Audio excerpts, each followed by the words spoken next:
24. 천의 얼굴을 가진 영웅 조셉 캠벨. 앞서 신화의 힘에서 조셉 캠벨에 관한 소개를 자세히 하였으므로 여기서는 천의 얼굴을 가진 영웅 속에 등장하는 다양한 신화와 이야기를 하려고 한다. 먼저 이 책은 집단의 무의식과 원형에 대해 탐구하는 융학파의 견해를 바탕으로 하고 있다. 인간의 영혼과 심상은 시대와 나라를 불문하고 그 모습과 결을 같이 한다고 이야기한다. 저자는 여러 신화나 예시야기, 동화, 민담에서 발견한 수많은 주제를 모아놓고 스스로 그것이 밝혀지게 한다.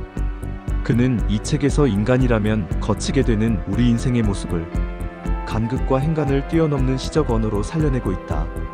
토마스 만은 시인적 본성은 심리학적 관심과 무관하지 않고 심리학적 관심은 신화의 관심과 무관하지 않다.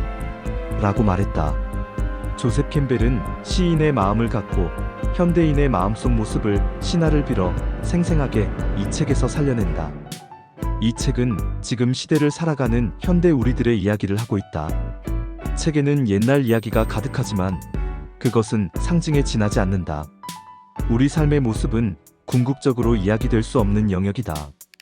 그리하여 저자는 수많은 이야기가 펼쳐진 숲을 걷다 보면 저절로 온전한 삶이 떠오를 것이라고 여기며 이 책을 저술했다. 책 속에는 이런 구절이 나온다. 최신형 오이디푸스의 화신, 미녀와 야수의 속편이 오늘 오후에도 뉴욕의 42번가와 50번가 모퉁이에 서서 신호등이 바뀌기를 기다리고 있는 것이다. 그는 어린 시절에 우리가 읽은 동화 속 내용이 허무맹랑한 것이 아니라고 이야기한다. 인류의 삶은 태초부터 그 뿌리를 같이 한다. 이 책은 삶의 신비로 가득하고 새로운 시각을 갖게 하는 이야기로 넘쳐 흐른다.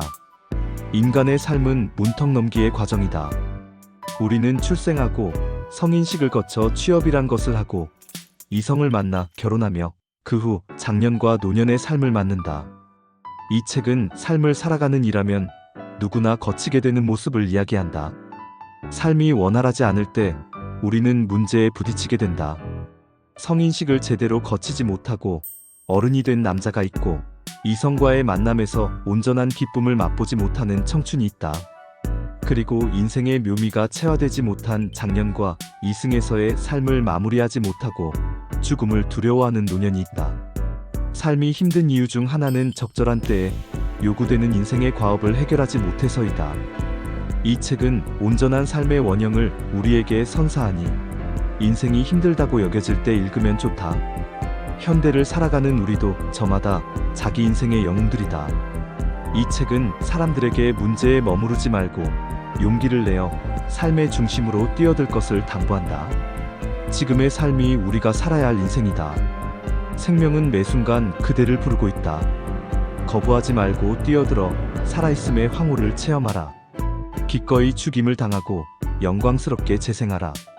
나와 네가 둘이 아님을 깨달아라. 그리하여 삶과 온전한 화해를 하라. 저자는 이런 식으로 우리를 선동하며 나서고 이 과정이 바로 삶이라고 말하고 있다. 그는 신화가 현대의 정신분석에 많이 기대고 있다고 이야기한다. 정신분석 장면에서 참여자는 자신의 내면에 자리 잡고 있는 두려운 용과 대면하게 된다.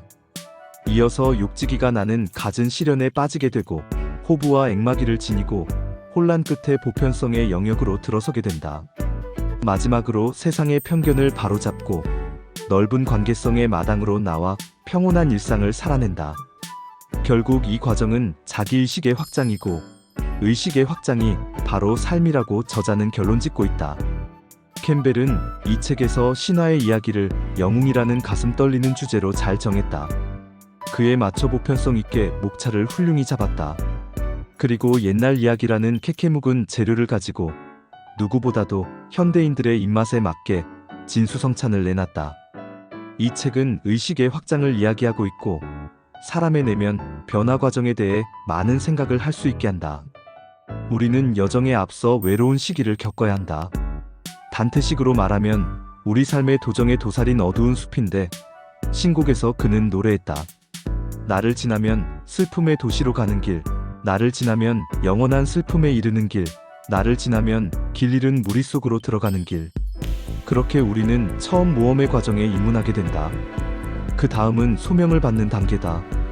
어린 공주가 연못 근처에서 놀다가 황금공을 그곳에 빠뜨린다. 개구리가 나타나 공을 주면서 자신을 왕궁으로 데려가 함께 살게 자신의 소원을 들어달란다. 그렇게 공주는 서서히 모험의 여정에 뛰어들게 되는 것이다. 책에는 모험을 멋지게 수행해내는 오무기 태자의 이야기가 나온다. 그가 어느 날 숲길을 가는데 도깨비가 나타났다.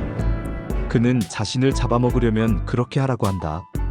도깨비는 속으로 놀라 잡아먹지 못하고 결국 그에게 읊조리게 된다. 태자가 지니고 있었던 것은 결국 지혜였다.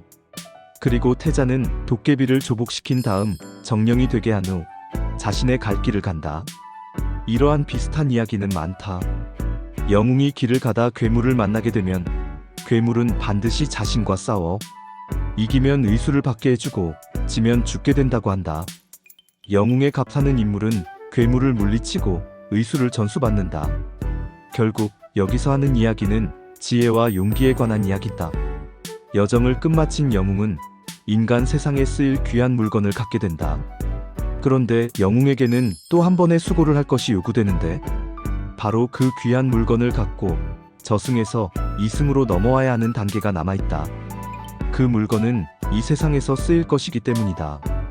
영웅에 비견되는 인물은 귀한 관문을 통과하고 두세계의 스승이 된다.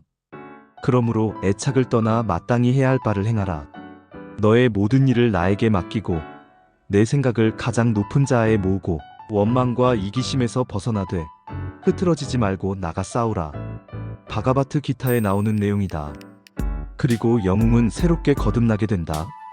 예수는 거듭되는 제자들의 질문에 이렇게 답을 했다. 정말 잘 들어두어라. 물과 성령으로 새로 나지 않으면 아무도 하나님 나라에 들어갈 수 없다.